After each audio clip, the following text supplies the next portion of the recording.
TFM.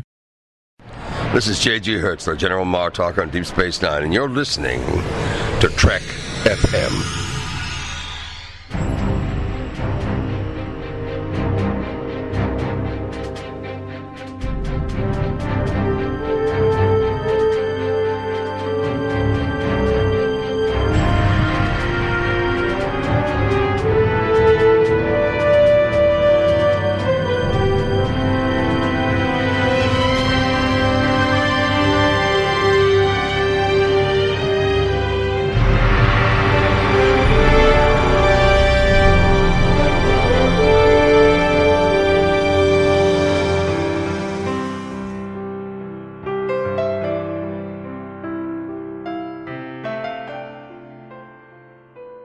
Welcome, Niners, to another episode of The Orb, our dedicated Deep Space Nine podcast. I'm Christopher Jones, and with me, as he always is my esteemed co-host, Matthew Rushing. And Matthew, I've got to say, that is a really stylish neck piece you're wearing today. Is this some Ferengi fashion I'm not aware of? Well, unfortunately, Chris, I was in an altercation with Major Kira. She was upset because she thought I overheard her talking to Dax about something. I honestly really didn't hear anything, but she just attacked me out of nowhere. I have honestly no clue what's going on here on the station. In fact, I'm thinking about leaving, so... Yeah, she can get pretty feisty sometimes. It's best not to stand in front of any shelves filled with glassware or anything like that when she's around. That's what I hear. Well, everyone, today we're going to continue our 30th anniversary rewatch of Deep Space Nine with episode 18 of season 1. This is Dramatis Personae, and here is a quick rundown of the story. A Klingon survey ship returning from the Gamma Quadrant brings back something unexpected. Drama! A telepathic virus has infected the crew and led them to revolt. How do we know? One of the Klingons was a prolific vlogger. When the virus is set loose on the station, the events that did in an alien civilization and a Klingon ship start to play out once again. It's mutiny on Deep Space Nine. Alien forces pit Kira against Sisko in a deadly power struggle. Can Odo prevent it from becoming an all-out war? So, Matthew, that last bit there, that's actually the TV guide preview of this episode before it originally aired, That's starting fantastic. with its mutiny on Deep Space Nine. Would that get you excited to watch this? Actually, yes. I think the idea of something happening that was possibly going to cause all-out war on the station between Kira and Sisko is actually a pretty fascinating idea. It is. It actually is. Now, do you think it aligns well with the actual story? I think it does, actually. I think because of what happens to the characters here, what causes them to act out of character is this idea of this battle between, different factions of a political parties. And so I think it absolutely makes sense. And I love that because they found the most exciting way, I think, to talk about this episode. And, when you rewatch it, I think that it's interesting to see the way in which, and the crazy thing and the sad thing about this is how it could have played out completely differently, if you hadn't had a character like Odo on the station that was able to keep this from happening. Because obviously, this seems to be something that has continually been passed on from, ship to ship or place to place. And it's kind of terrifying, honestly. Well, yeah, because it seems like if you're just in the vicinity of this telepathic virus, it's going to infect you. Right. So there's really no way to protect yourself, especially when you're not expecting there could even be a problem in the first place. So there's no telling how many times this drama has played out. Yes. Over the years, decades, centuries. I don't... Is it explained in the story? Maybe I missed it. Just how old the civilization is that destroyed itself. I don't think anywhere in the episode, because I just got a chance to finish rewatching it for our podcast, and I don't think anywhere that it actually does say, hey, this is how long this has been going on. But you do get the sense that this has been going on for quite a long time. You know, I mean, I think it brings to mind, the episode we have with Kaiopaka and the planet they land on, where that has been happening for a very long time. And I think, in all honesty, we were talking on the other side of the orb, the idea that, this also plays out very similarly in some ways to the inner light. So this is like a dark inner light, or in a mere darkly inner, I don't know, whatever. In a light darkly. In a light darkly, yes, as if that's even possible. But no, so because what they're doing is they're reliving a society's demise because of this conflict. And so I find that to actually be pretty fascinating. And of course, this doesn't end up having the emotional resonance that has. And I think it's maybe one of the few things in the episode that is probably a downfall, where it's not really digging in, because we don't get to know anything about the society or the people really involved, because they just kind of are then reenacting in this context what happened there. So we don't learn anything really about the original context. And so I think that could possibly be one of the few things on the episode I find is kind of a real fault for not letting us know. But I mean, I think otherwise, it's an incredibly interesting episode. Yeah, so the original title of the episode was Ritual Sacrifice when Minosky was working on the script. And they changed the title to Dramatis Personae, which I think is kind of interesting because of what happens and this like cyclical nature of the history that the virus is bringing about. Because Dramatis Personae, it means the masks of the drama. It's like the personnel, the players in a drama. So usually it would be a list of characters in a play at the beginning of the play.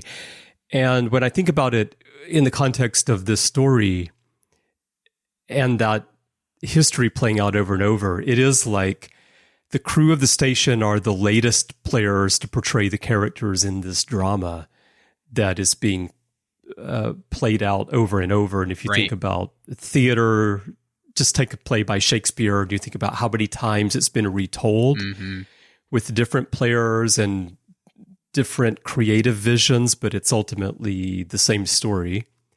And then you see that happening here. I think it actually is quite an appropriate title for the episode. Yeah, no, I think it works better. And it actually just makes more sense for the episode. And, I think too, Star Trek has a long history of, using Latin terms, which and works this is the very first one, by the way. Yeah, for Deep Space Nine, right? No, for all of Star Trek. Really? This no is the way. First time they used Latin.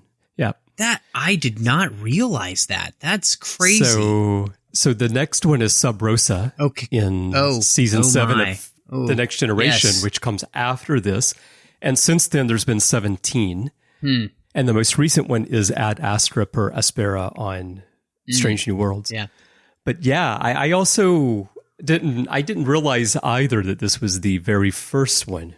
I did not either. I also didn't realize, of course, then that Sub Rosa was number 2 on that list in an episode which shall not be named. Man, talk about goodness. But just imagine here where this history is playing out once again. What if the Sultana had a ghost that wants to sleep with people?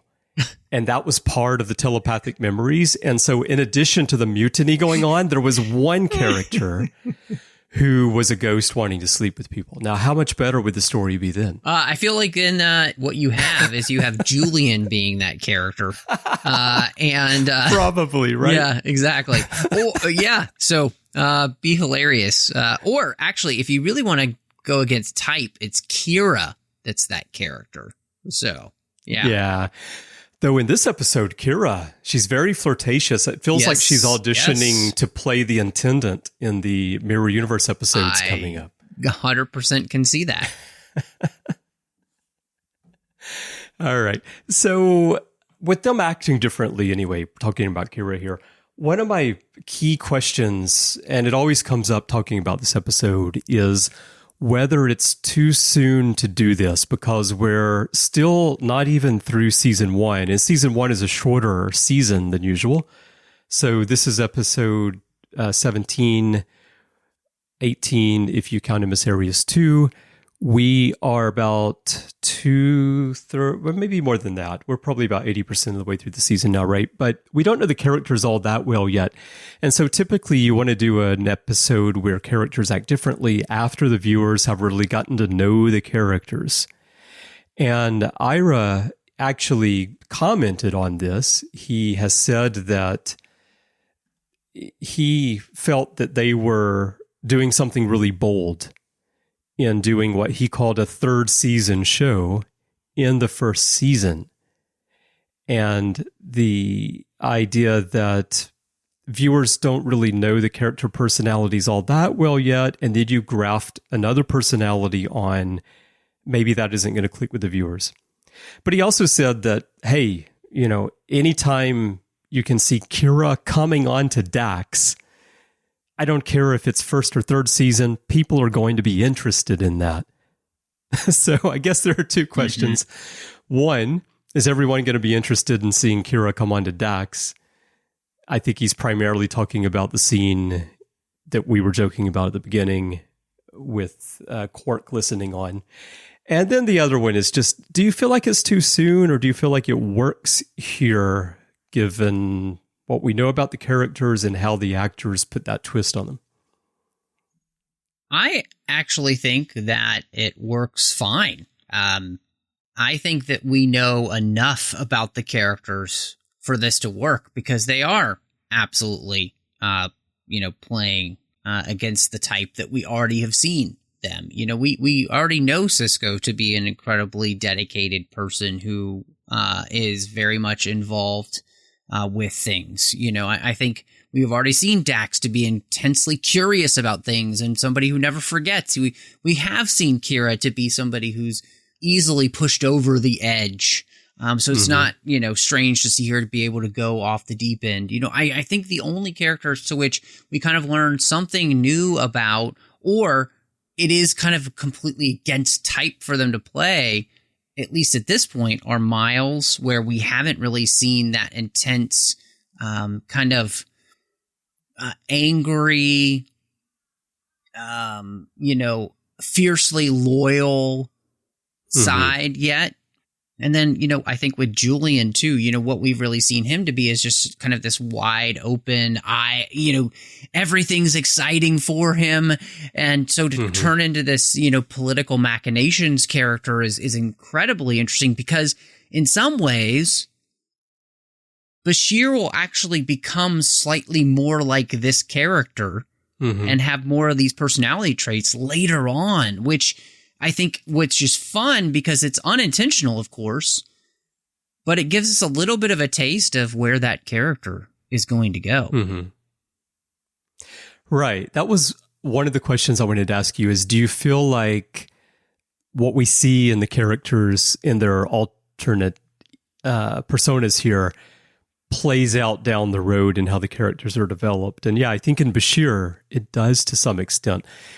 With Kira's probably the most natural transition here because, well, first of all, they very smartly start the story with this disagreement between Kira and Sisko so that they have something to build on. So it's not just out of the blue, suddenly everyone is at odds with one another, or Sisko and Kira are at odds with one another. And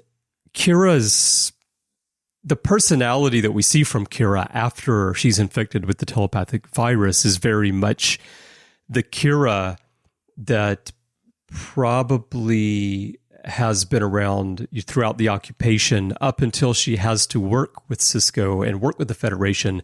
Right. Because she's still, at this point, really restraining herself remember the beginning of Emissary where she's screaming at the Bajorian minister on the view screen, right? That was Kira. So here, those aspects of her personality are resurfacing a bit more.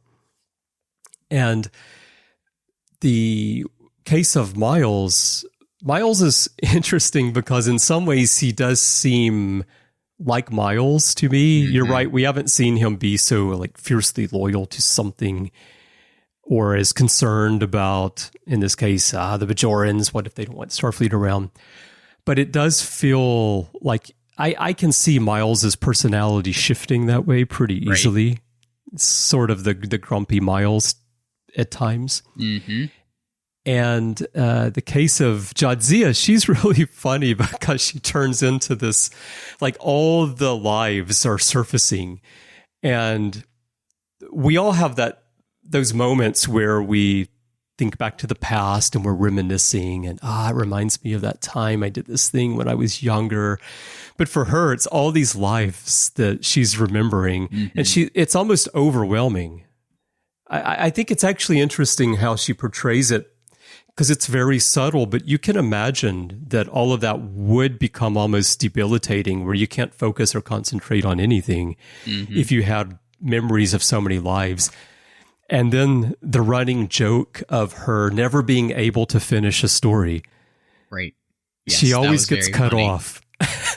Yes. She can't. Nobody cares about your stories, Dax.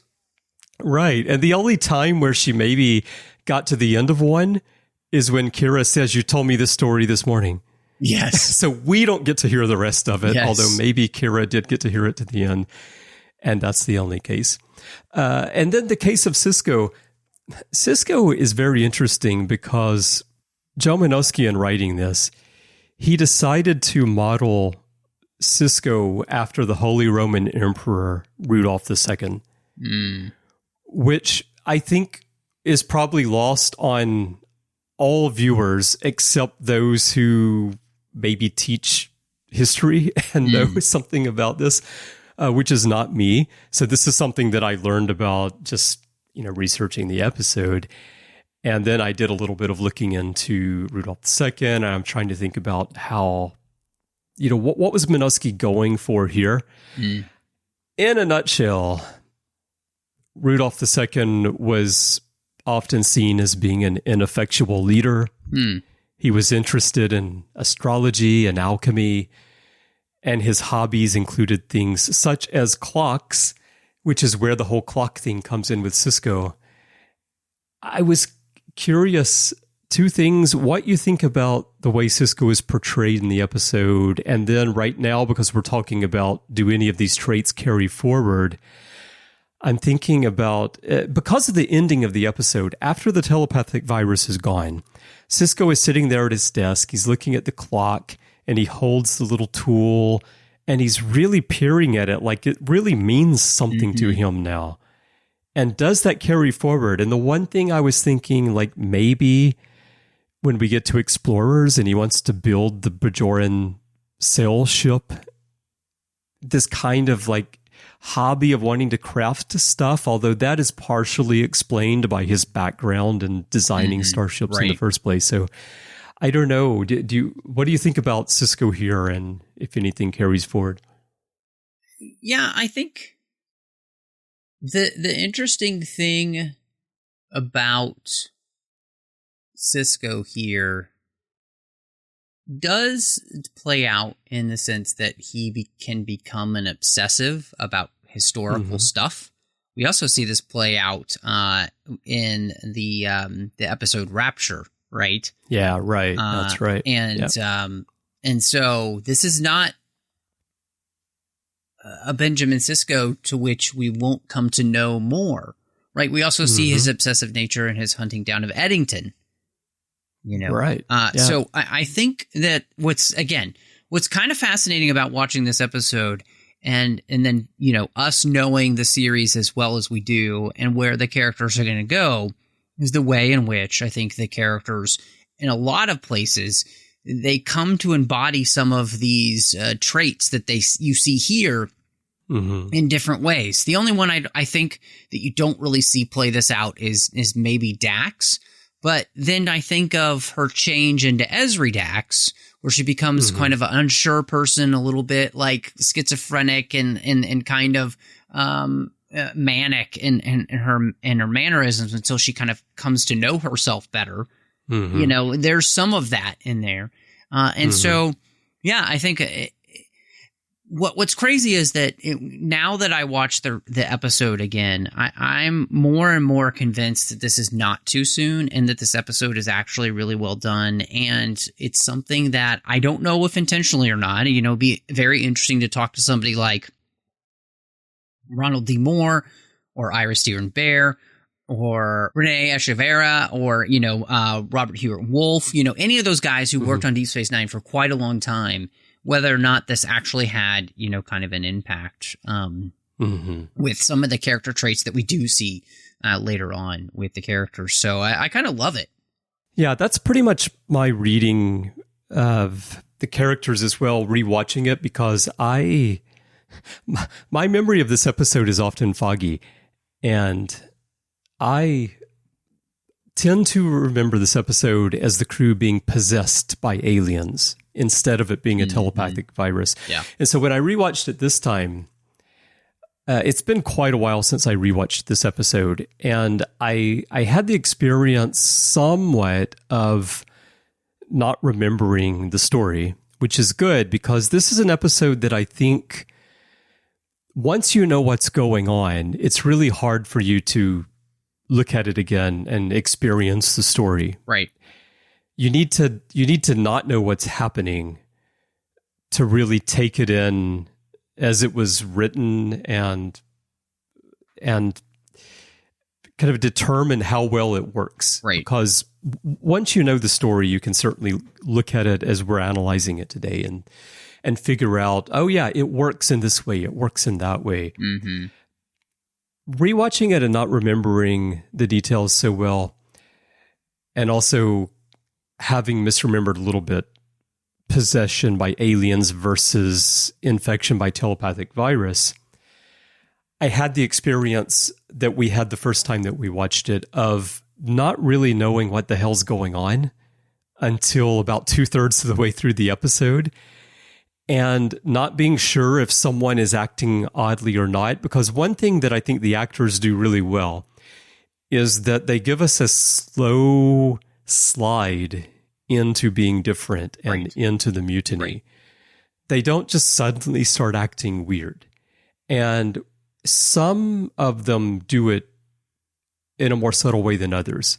So when the virus attempts to infect Odo and it can't, and then he is taken to the infirmary, when he wakes up, that exchange between him and Bashir, I thought maybe Odo is possessed or infected at that point. And when he realizes that Bashir can't tell, then he's like, oh, okay, well, then I'm okay. Well, thank you. And then he's going to leave and go do whatever he needs to do, right? But then in the same scene, Bashir starts asking him about the, alliances on the station. And then you think, okay, well, now it seems like Bashir is infected. But it's so subtle that you're not quite sure, right? Right. And so this stuff keeps playing out until finally it gets to the point where, okay, it's clear something's going on, especially once Odo realizes what might be happening and it really turns into a detective story. Right.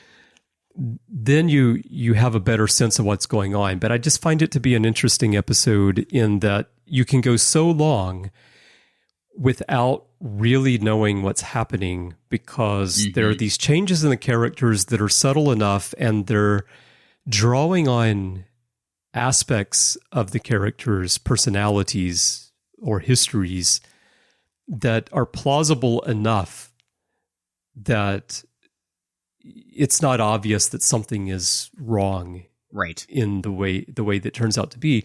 And what I also find interesting about that, with this being a first season episode, is that the actors already knew those characters well enough to pull out those little bits of their personalities and play them up, which I wouldn't really expect this early on in a series.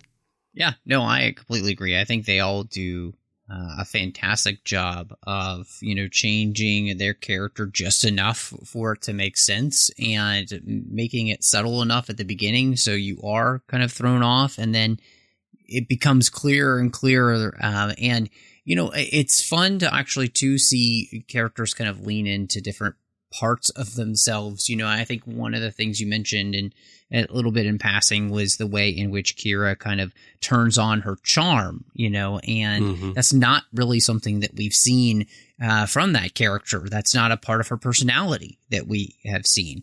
And it's something she's pretty reserved about.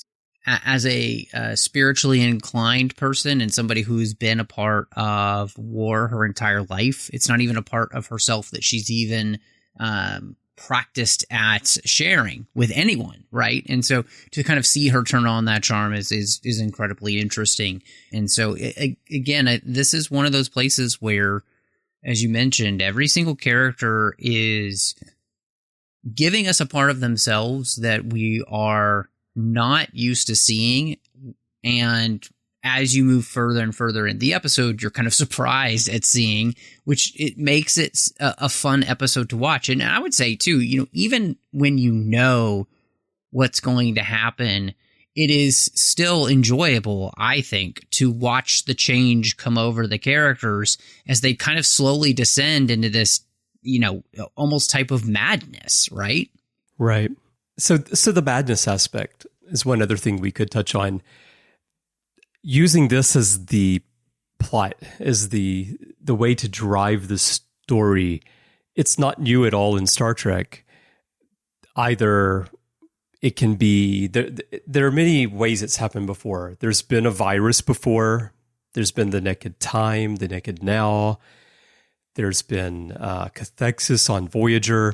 You've also had machines doing it, like Return of the Archons on the original series, the game on the Next Generation. You've had aliens in Scientific Method on Voyager.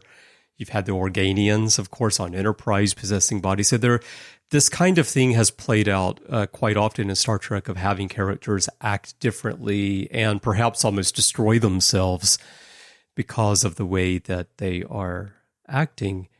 But here, they've found sort of a different way in to that story.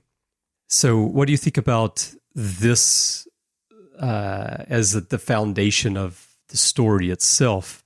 And tied to that, do you think it's distinctly DS9? Because I have heard someone describe it this way before in a review during the 20th anniversary, that they felt like this story could not work on any other series. It's just a DS9 story, and even the Maquis Starfleet combination on Voyager really wouldn't have worked for this. It wouldn't have given us the dynamic that we need for this particular story, where the history is replaying of a conflict between two sides. I think when I think of this, and the reason I think of it as more distinctly Deep Space Nine, is no other series has a character that's completely not humanoid. And that's what makes this work, is because Odo, well, except Data, can't be affected. I guess, but can you really see Data figuring this out when he doesn't have the intuitiveness, I guess, of emotion on I don't think it works as well, because Odo is an investigator, and he's used to observing people, seeing their behavior, what's wrong in their behavior. I think that's what makes that all work. Again, Data, if you did this show on TNG, you would at least have to be doing this in the 6th or 7th season for it to kind of work at all. And even then, I think it's a bit of a stretch, and so I think that this is a place where this does feel more distinctly Deep Space Nine. Plus, you have the wormhole, so you have this thing where nobody knows about this part of the galaxy. So the Klingons, running into this is fascinating. We still have the mystery of kind of how these things are created, what they really are, and all. that coming from a part of the galaxy we really know very little about all makes sense too. So, I mean, I think, could you do this on just about any show? Yes. But does it work best in the context of Deep Space Nine and feel more like a Deep Space Nine episode and seem to fit there better than any of the other series? I would argue that is the case. You know, again, you could absolutely find a way to make this work for any of the series. But I think when it comes to the structure of the episode and everything that happens in it, yeah, it just works best here. So, yeah, that makes sense. I think the Voyager situation might be the closest one, just in terms of having people on the ship who have a difference of opinion about how to handle a situation and who might be likely to turn on each other. Might work there, but like you said, in the case of Voyager, it would be Tuvok who would be trying to unravel the mystery, but he himself would most likely be infected, and therefore you wouldn't be able to do that. Maybe the gel packs could come alive and become sentient, and they would be able to solve the mystery themselves. But yeah, that could happen. Yeah. But wouldn't you like to see someone slam Neelix up against the rack in his kitchen? Yes. You know, somebody accidentally murdering Neelix, accidentally murdering. Is it possible to accidentally? You could accidentally kill someone, but I don't know about accidentally murdering someone. Yeah, that's the joke, Chris. It was an accident. Oops. I was under the influence of an alien. And that would probably be Tuvok. Yes, right, exactly. Mr. Tuvok. Yeah, especially early in the series. Oh, 100%. Yeah, exactly. All right. Good. All right. Well, what else? Is there anything else you want to share about this episode? What are your final thoughts on this one? Yeah, honestly, I found this just to be a fun rewatch, you know, and in some ways I was kind of surprised for that to be the case. I really did not expect this to be the case, that I would enjoy this as much as I did in a rewatch, especially since I know what's coming. And I thought that it still holds up. And I think part of that too, one of the things I noticed is the way in which this really accentuates Avery Brooks's ability to just all of a sudden just lose it. You know? Yeah, right. And it works perfectly for the episode, you know, where he just enjoys the experience of being able to let loose and do the craziest, most unexpected things. And I think, again, that's what makes this really succeed as an episode, is that type of thing. But it's happening for all of the characters here, right? You know? And so, I mean, again, I point out the way in which Bashir kind of switches from being that wide-eyed, super excitable dude to being this, you know, Machiavellian type of character is just really great. And so, yeah, I really enjoyed this episode. I thought it was a lot of fun. And, you know, I think I have to give this 3.75 out of 5 unknown clocks. Ooh, the unknown clocks. Yes. That would have been a great title for this episode. Yes. So the whole plot is just trying to figure out why Sisko's obsessed with clocks. Exactly. It sounds like one of Janeway's holodeck programs.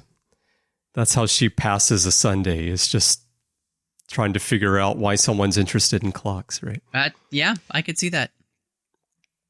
All right. No, I had the same experience. For me, this episode is, in my mind, when I think about season 1, it's one of the forgettable, it's like, oh yeah, there's that Dramatis Personae episode in there.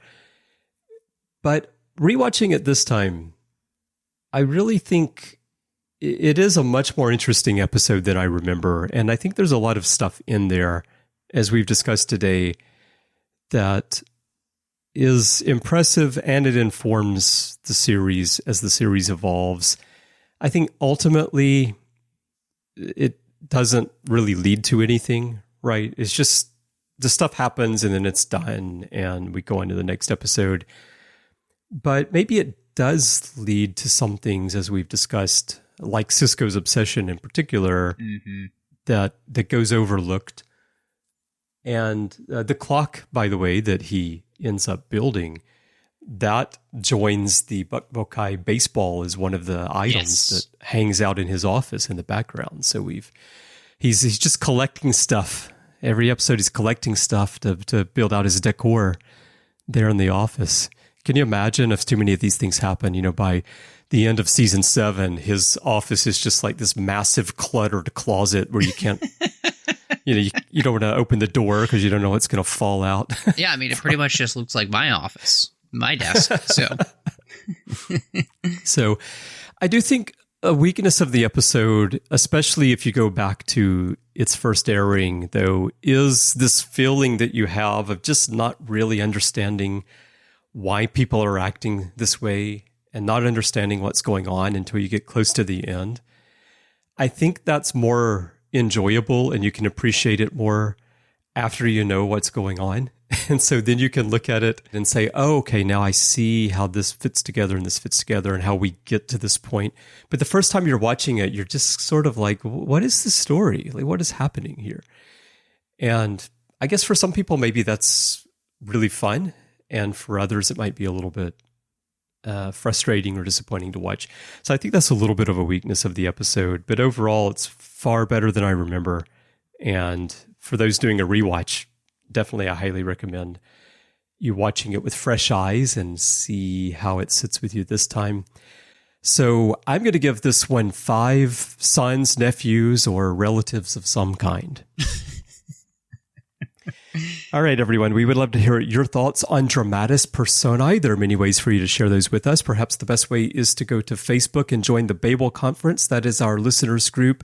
It is a closed group just for listeners to extend the conversations beyond the podcasts. So if you're joining for the first time, please do answer the questions and agree to the rules of the forum so that I can let you in. Once you're there, you'll find a post for this episode on the timeline. You can leave your comments for Matthew and me and fellow listeners right there and keep the conversation going. Of course, you can also send us email if you like. Go to our website, trek.fm/contact. Use the form you find there. Choose to send to a show and choose the orb, and that will come right through the wormhole to Matthew and me without any telepathic viruses, we hope. But we'd like to find out, so feel free to drop us a line, and of course you can find us in social media. Our username everywhere is TrekFM, and if your podcast app of choice allows you to leave a rating or a review, we'd love to get that from you as well. Now, Matthew, when you're not putting your left foot first into the bathtub, where can people find you? Well, you can find me all over social media under the name MattRushing02. Here on the network, you'll find me outside of all the Star Trek talk in the 602 Club talking about all the other franchises that we love. We've got a ton of great episodes coming out for you, so I hope that you will check that out. You can also find me doing Warp 5, The Artificial Tango, Saddle Up, and sometimes Literary Treks. You can also find me over on the Nerd Party Network with a couple of shows. One is called Owl Post. That is a completed show about every single chapter of the Harry Potter series. And then you can find me on Aggressive Negotiations with John Mills as we talk about Star Wars each and every week. Yeah, but Chris, when you're not trying to figure out exactly what that new clock on your desk does, where can people find you? It's going to take me some time. It's the most elaborate clock I've ever seen, so I have no idea how to read time from that thing. But I'm going to figure it out, and when I'm not doing that, you can find me, as you mentioned, elsewhere on the network with you doing all of those shows. You could also find me in social media. My username is C. Bryan Jones, letter C, and Bryan with a Y, and I'd love to talk to you there. And if you'd like to help us keep this rewatch and everything else we're doing on the network going, we could definitely use your help. To find out how to get involved and how to support the network, please visit patreon.com/TrekFM. That's patreon.com/TrekFM. We would not be here without the support of you, the listeners.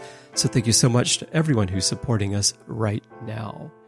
All right, Matthew. Well, I'm looking forward to next time when we'll get to spend a lot of time in a small cell with Kira as we talk about Duet. Chris, I feel like that is everybody's desire. So thank you so much for listening, and we will see you next time as we gaze into the orb.